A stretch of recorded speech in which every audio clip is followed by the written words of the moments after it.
ঘড়িতে প্রায় ৩টে বাজতে চলল। সেই সকাল থেকে তন্ন তন্ন করে একটা বাড়ি খুঁজে চলেছি, কিন্তু কোথায় কি। বছরের মাঝামাঝি হওয়ায় খালিঘর খুঁজে পেতে একটু ব্যাক পেতে হচ্ছে বটে। নতুন চাকরির খুঁজে এই শহরে আসা। সমর কলেজ শেষ হওয়ার পর থেকেই এই শহরে চাকরি করছে। প্রথম কয়েকটা দিন ওর বাড়িতে বেশ ভালো মতন কাটালেও বন্ধুর বাড়িতে আর কদিনই বা থাকা যায়। সমর বলল, তখন থেকে কি ভেবে যাচ্ছিস বলতো? আকাশ পাতালে তো চিন্তা করিস না, বাড়ি ঠিক পেয়ে যাবি। যতদিন না পাচ্ছিস আমার বাড়িতে থাকতে তোর সমস্যা কিসের বলতো? সমস্যার ব্যাপার নয় সমর, সামনেই তোর বিয়ে। নতুন দম্পতির মাঝে কাবাবে হাড্ডি হয়ে থাকতে চাচ্ছি না। তোকে বারবার বলছি আমাদের কোনো সমস্যা নেই। রিয়ার সাথে আমি আগে এই বিষয়ে কথা বলে রেখেছি। আর বউ তেমন মেয়ে নয় যে কিছু মনে করবে। তুই ছোটবেলার বন্ধু, আমার কাছে থাকবি না তো কার কাছে থাকবি? না রে, কখনো না কখনো তো একটা ঘর দেখতেই হবে, তাই না? তাহলে এখন থেকেই দেখা শুরু করি। ওই অফিস পাড়ার বাড়িটাতে কিছু সমস্যা ছিল কি? দেখলি না ফ্ল্যাটটা কেমন ছোট, আর আশেপাশেও কেমন আগাছা জন্মে রয়েছে।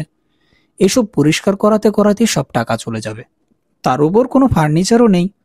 এই শহরে বাড়ি খুঁজে পাওয়া যে এত ঝামেলার, তা আগে জানতাম না। বাবু, আপনাদের কথা শুনছিলাম, একটা উপায় দিতে পারি। কি উপায় বলুন না। এখান থেকে এই 2 মিনিট হাঁটলেই আপনারা নদী পেয়ে যাবেন। নদীর এপার ওপার 5 মিনিট অন্তর অন্তর স্টিমার যাতায়াত করে। ভাড়ার নৌকাও পেয়ে যাবেন। এই শহরের মাঝামাঝি বছরের শেষের দিকে বাড়ি পাওয়াটা সত্যিই খুব কষ্টকর। তবে আপনারা যদি নদীর ওই পাড়ে চলে যান, দেখতে পাবেন প্রচুর বাড়ি রয়েছে, খালি পড়ে থাকে। আমি বলি কি, একবার ওদিকে খোঁজ নিয়ে দেখুন না। যদি কেউ ভাড়া সন্ধান করে, আপনারা একটু খুঁজলে শহরের থেকে অনেক ভালো ভালো বড় বড় ঘর পেয়ে যাবেন। আমার বউয়ের বাপের বাড়িও ওই দিকেই, তা আমি খুব ভালো মতোই জানি।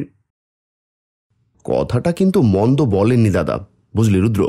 ওই দিকটায় তো আমিও গেছি। এখানকার মতো অত ঘিঞ্জি পরিবেশ নয়। একটা বাড়ি থেকে আর একটা বাড়ি বেশ ছাড়া ছাড়া।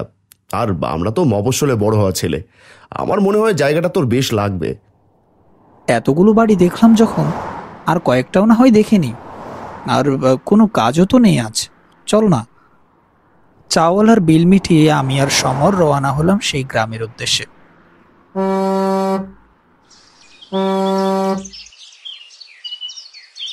চাওয়ালা আর সমরের কথাই দেখলাম ঠিক হলো। স্টিমার হতে নামার পর থেকেই এই জায়গাটা দেখছি বেশ একটা শহরতলির মতো ব্যাপার রয়েছে। সব বাড়ির সামনেই একটা করে উঠোন বা সুন্দর একটা বাগান রয়েছে। আর এক একটা বাড়ি থেকে অন্য বাড়ির দূরত্বও বেশ অনেকটা। তবে বেশ কিছুক্ষণ হাঁটাহাঁটি করে আর কয়েকটা জায়গায় খোঁজ নিয়ে তেমন কিছু সুবিধে হলো না।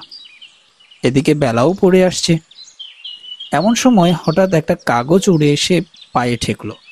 কুড়িয়ে নিয়ে দেখলাম, সমর, এই দেখ, এখানে একটা ঠিকানা দেয়া রয়েছে। এই বাড়িটায় একবার যাবি নাকি? আরে বাহ, এ তো দেখছি মেঘ না চাইতেই জল। ঠিকানাটা দেখে তো মনে হচ্ছে কাছেই। আর চল ঘুরে আসি।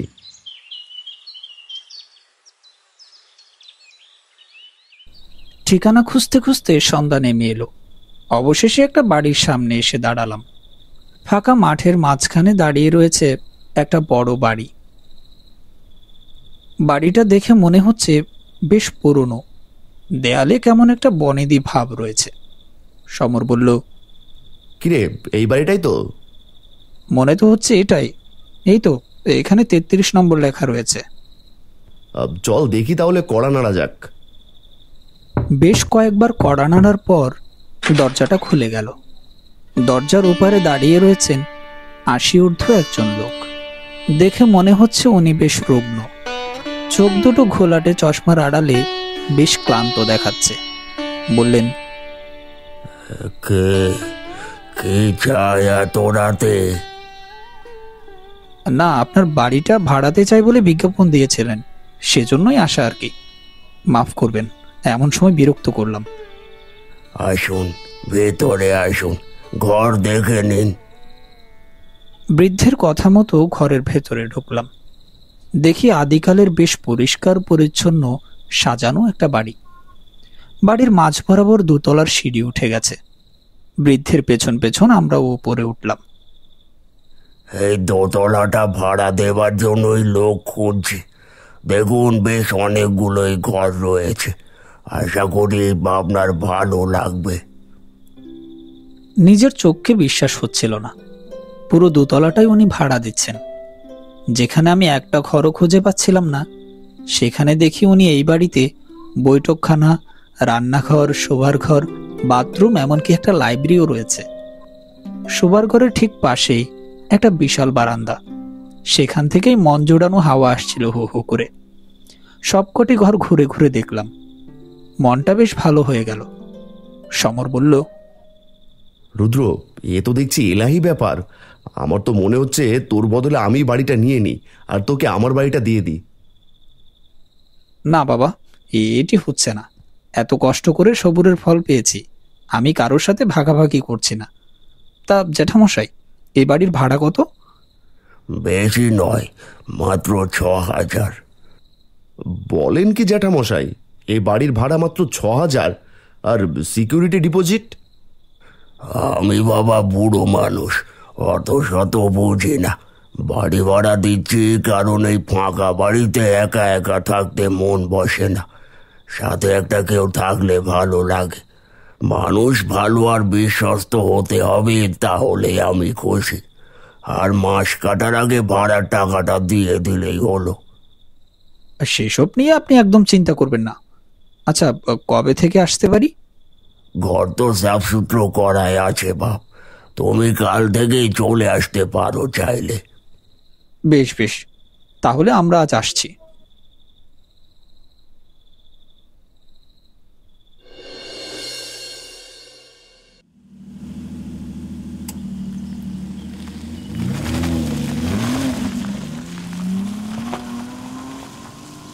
যেমন কথা ছিল তেমন পরের দিনই আমরা জিনিসপত্র নিয়ে সমরের বাড়ি থেকে বের হয়ে নতুন বাড়ির সামনে এসে দাঁড়ালাম।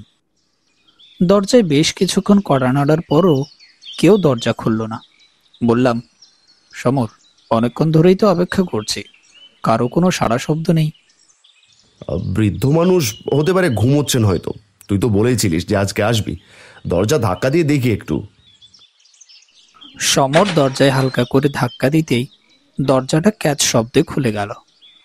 ভাই সমর, এভাবে কারো বাড়িতে ঢোকাটা কি ঠিক হচ্ছে? আরে আজ থেকে তো এটা তোরই বাড়ি, চল তো। বাড়িতে ঢুকে দুজনে হাতে হাত লাগিয়ে সব গুছিয়ে ফেললাম, কিন্তু তখনও বৃদ্ধের কোনো সাড়া শব্দ নেই। নিচের ঘরগুলোতে গিয়ে একবার উকি মেরে দেখে আসলাম, কিন্তু ওনাকে কোথাও দেখতে পেলাম না। সমর বলল, কিরে, তোর বাড়িওয়ালাকে খুঁজে পেলি? না ভাই, কোথায় যে গেল কে জানে। কথা বলতে বলতে দেখি বাড়িওয়ালা আমাদের দিকেই এগিয়ে আসছে, হাতে একটা ট্রে, তাতে 2 কাপ গরম চা। হঠাৎ করে ঘরের মধ্য থেকে মাটি ফুঁড়ে কোথা থেকে যে উনি উদয় হলেন বুঝতে পারলাম না। সমর আর আমি দুজনেই হতভম্ব হয়ে গেলাম। বৃদ্ধ বললেন, জিনিসপত্র টানা হ্যাচড়া করে খুব ক্লান্ত হয়ে পড়েছ তো, একটু চা খাও। বৃদ্ধের এমন উপস্থিতিতে অবাক হলেও গরম চায়ের লোভটা আর সামলাতে পারলাম না। দুজনেই হাত বাড়িয়ে চায়ের কাপ হাতে নিলাম। চায়ের কাপে চুমুক দিয়ে প্রাণ জুড়িয়ে গেল। সমর বলল, বাহ জ্যাঠামশাই, আপনি তো দেখছি দারুণ চা বানান। রুদ্র, খুব ভাগ্যবান বলতে হবে রে। কি আর করব বাবা, বাড়ির সব কাজ তো নিজেকেই করতে হয়। ও বাসে হাতটা পাকা হয়ে গেছে আর কি। বেশ অনেকটাই রাত হয়েছে, আমি এখন চলি, বুঝলি। আসছি জ্যাঠামশাই। এই বলে সমর ঘর থেকে বেরিয়ে গেল। সে বেরিয়ে যেতে জ্যাঠামশাইও উঠে দাঁড়ালেন। বললেন, আমি এবার চলি, বুঝলেন। একটা কথা, রাতের বেলা যাই হয়ে যাক না কেন, সিঁড়ি দিয়ে নিচে নামবে না। এই বাড়ির এই একটাই নিয়ম। বৃদ্ধ বেরিয়ে গেল। এত নম্র একটা মানুষ শেষের কথাগুলো যেভাবে বলে গেল, তাতে গায়ে কাঁটা দিয়ে উঠল। কেমন যেন একটা অশুভ আভাস পেলাম। কিন্তু কিছুক্ষণ যেতে না যেতেই ভাবলাম, হয়তো অহেতুক সন্দেহ করছি। হতেই পারে যে বয়স্ক মানুষ, তাই তাড়াতাড়ি ঘুমিয়ে পড়েন, কোনো শব্দ হওয়া পছন্দ করেন না। আপাতত এসব বাদ দিয়ে নতুন বাড়ির আনন্দ উপভোগ করি। কালে তো দখল গিয়েছিল যে রাতে কোনো রকমে দুমুঠো খেয়ে একটা জম্বেশ ঘুম দিয়েছিলাম।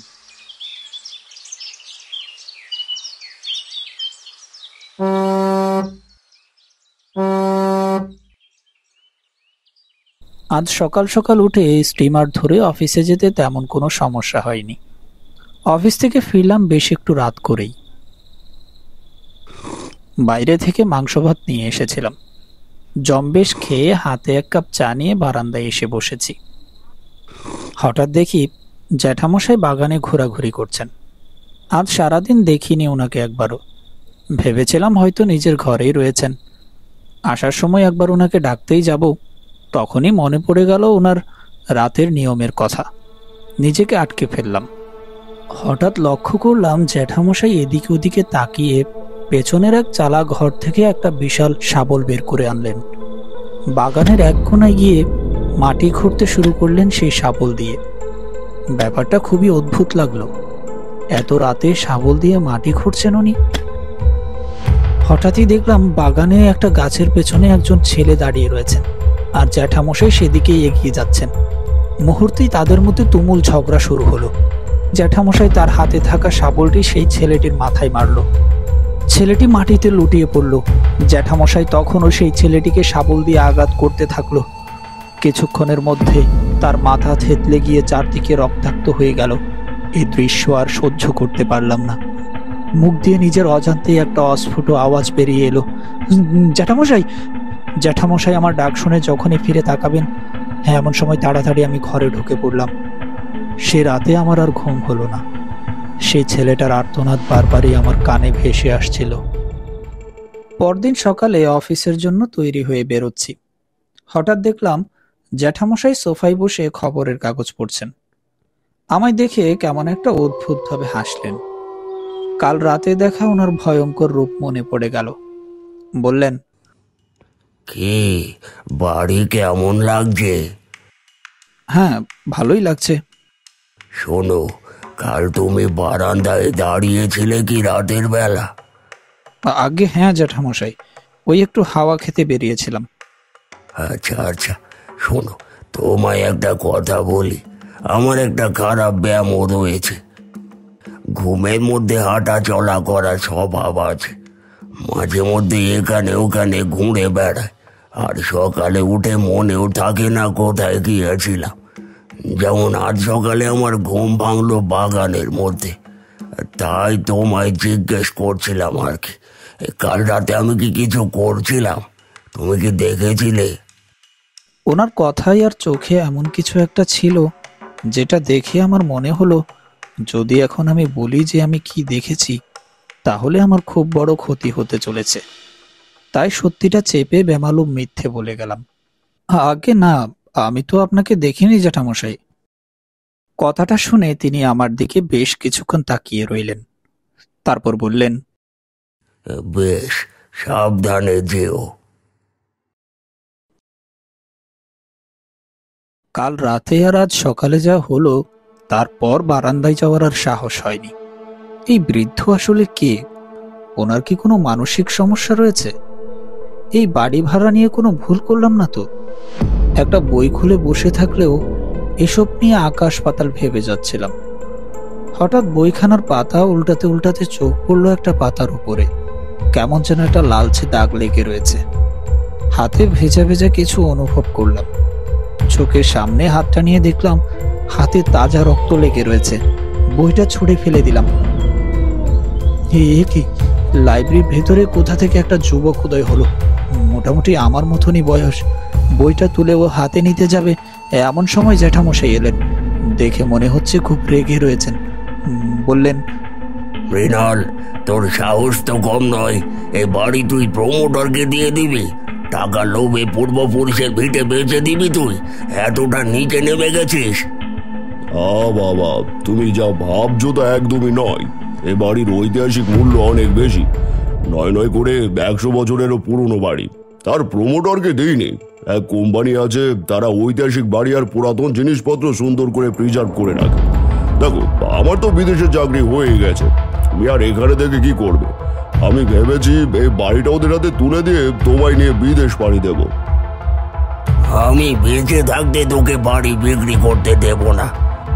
আমি সিদ্ধান্ত নিয়ে ফেলেছি বাবা, তুমি কিছু করতে পারবে না। দেখবি দেখবি কি করব, দেখবি তুই। বৃদ্ধ হঠাৎ করে পাশে রাখা একটা মোমদানি তুলে নিয়ে মৃণালের মাথায় আঘাত করে। বারংবার আঘাত করতে থাকে যতক্ষণ না মৃণালের দেহটা নিস্তব্ধ হয়ে মাটিতে লুটিয়ে পড়ে। মাথা থেকে ফিনকি দিয়ে রক্ত ছুটছে, পুরো লাইব্রেরি রক্তে লাল হয়ে গেল। আমি চিৎকার করে লাইব্রেরি থেকে বেরিয়ে গেলাম। যাই হোক না কেন, এই বাড়িতে আর এক মুহূর্ত নয়। সিঁড়ি দিয়ে পড়ি কি মরি করে নেমে এসেছি, তখন দেখি জ্যাঠামশাই সোফায় বসে রয়েছেন। তার সামনে এক থালা খাবার সাজানো, তার পাশে রাখা রয়েছে এক গ্লাস রক্ত। ওনার সামনের থালা থেকে ছিঁড়ে ছিঁড়ে কিসের যেন মাংস চিবিয়ে খাচ্ছেন। আমার দিকে তিনি মুখ তুলে চাইলেন। চোখ দুটো দেখে মনে হচ্ছে যেন চোখে আগুন জ্বলছে। আমাকে দেখে বললেন, তোকে বলেছি না রাতের বেলা নিচে আসবি না, দেখ এবার কি করি। এই বলে কঙ্কালসার হাতখানা বাড়িয়ে দিলেন উনি আমার দিকে। আমি আর নিজেকে ঠিক রাখতে পারলাম না। বাঁচাও! চিৎকার দিয়ে জ্ঞান হারালাম। মুখের উপরে জলের ঝাপটায় জ্ঞান ফিরল। ওটে দেখি এক ভদ্রলোক আর এক ভদ্র মহিলা উদ্বিগ্ন মুখ নিয়ে আমার পাশে বসে রয়েছেন। ভদ্রলোক বললেন, আপনি ঠিক আছেন? আমরা এই পাশের বাড়িতে থাকি, সবই রাতের খাবার খেতে বসবো, তখনই অস্বাভাবিক চিৎকার শুনে আমি আর আমার স্ত্রী ছুটে আসি। এই ভাঙা বাড়িতে কত্তুকে এলেন? ওনার কথা শুনে চারদিকে একবার তাকিয়ে দেখলাম। আশ্চর্য ব্যাপার, যে বাড়িতে শেষ কটা দিন কাটিয়েছি সে বাড়িটা দেখে মনে হচ্ছে এখানে কোনোদিনও কেউ থাকেনি। পরতে পরতে ধুলো জমে রয়েছে, ঝোল আর মাকড়সার জালে চারদিকে ভর্তি। এই বাড়ির এই অবস্থা হলো কি করে? আমি তো এখানে ভাড়ায় উঠেছিলাম। কি বলছেন? আমরা বিগত 5 বছর ধরে পাশের বাড়িতেই রয়েছি। কই, আপনাকে তো কোনোদিনও দেখিনি।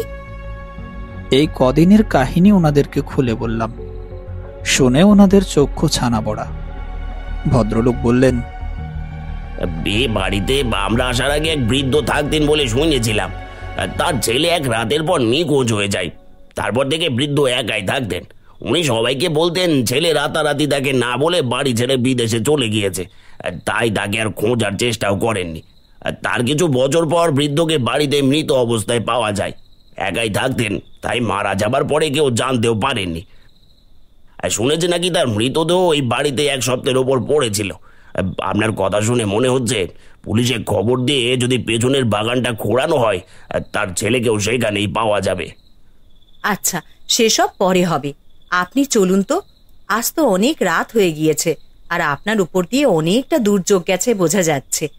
আজ রাতটা না হয় আমাদের বাড়িতেই থেকে যান। ওই ঘটনার পরে আবারও সমরের বাড়িতেই ফিরে গিয়েছিলাম। বাড়ি খুঁজে পেতে একটু সময় লেগেছিল, কিন্তু কম ভাড়ার লোভে পড়ে বাড়িওয়ালার খোঁজ খবর না নিয়ে কোনো বাড়িতে ভাড়া থাকার কথা আর ভুলেও ভাবিনি।